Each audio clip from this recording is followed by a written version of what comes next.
देखिए, सवाल है कि बिहार में कानून व्यवस्था है ही नहीं और हर आदमी अपने आप को असुरक्षित महसूस कर रहा है।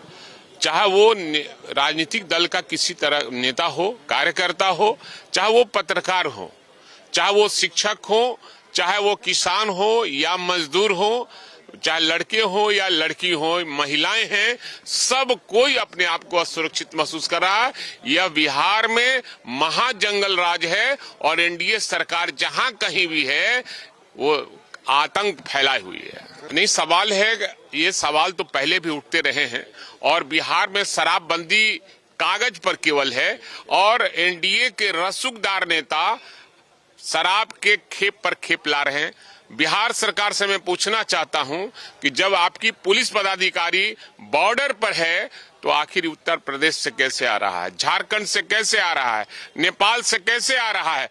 कहीं न कहीं कुछ पुलिस पदाधिकारी भी इसमें शामिल हैं और नेताओं का उनको बर्दाश्त प्राप्त है, इसलिए शराब का खेप पर खेप आ रहा है। दलित विरोधी, महादलित विरोधी और डी बंदोपाध्याय का जो अनुशंसा था, जो गरीबों को 3 डिसमिल हम जमीन देने का काम करेंगे, लेकिन लगातार यह सरकार बुलडोजर सरकार है और गरीबों पर झोपड़ी ढा रही है, कहर ढा रही है, गरीबों को झोपड़ी तोड़े जा रहे हैं।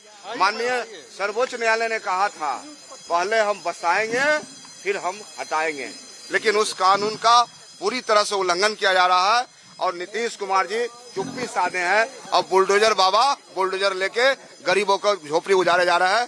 हमारा मांग है कि जो दीनबंधु उपाध्याय का अनुशंसा था, उस अनुशंसा को सरकार माने, एनडीए सरकार माने, लेकिन लड़ाई सड़कों पर होगी, जंग छिड़ेगा, एक बड़ी लड़ाई होगी। राज्यसभा चुनाव को लेकर आज नामांकन हो रहा है, आरजेडी से कौन आदमी जा रहा है राज्यसभा? देखिए, राष्ट्रीय जनता दल में लोकतंत्र है, महागठबंधन में लोकतंत्र है और राज्य पार्लियामेंट्री बोर्ड है, केंद्रीय पार्लियामेंट्री बोर्ड है और पार्टी की विचारधारा है। पार्टी तय करेगी और निश्चित रूप से हमारा एक कैंडिडेट होगा जो राज्यसभा के लिए होगा और निश्चित रूप से वो जीतने का काम करेंगे। अमित शाह सीमांचल के दौरे पर हैं, कहा जा रहा है कि बंगाल और बिहार के कुछ जिलों को काट कर केंद्र शासित प्रदेश बनाया जा रहा है। अब देखिए, इनको को सहयोग करना चाहिए। आप देखिए, इनको तो जनता पर भरोसा नहीं है, लोकतंत्र पर भरोसा नहीं है, संविधान पर भरोसा नहीं। इनको अगर भरोसा है तो सिर्फ हिंदू मुस्लिम ध्रुवीकरण की राजनीति करना चाहते हैं।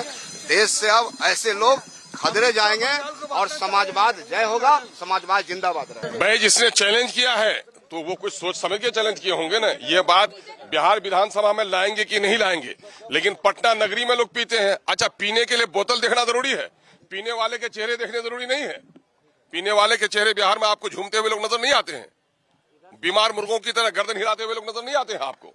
आप अरे कौन नहीं पीता है? पीने की एक बड़ी जमात है यहाँ पर। मैखाना नहीं है, घर घर को मैखाना बना दिया गया है।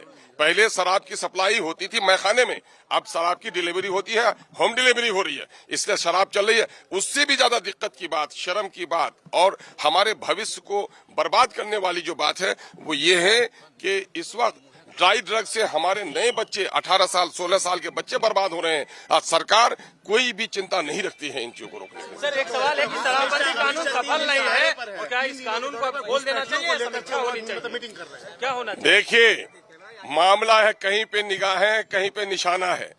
बंगाल का इलेक्शन है, चिंतन मंथन करना है, सरकारी राशि में दौरा करना है, जाके वहां देख लीजिए, वहां चिंतन मंथन कम है। बंगाल के इलेक्शन पर पूरी राजनीतिक मीटिंग हो रही है।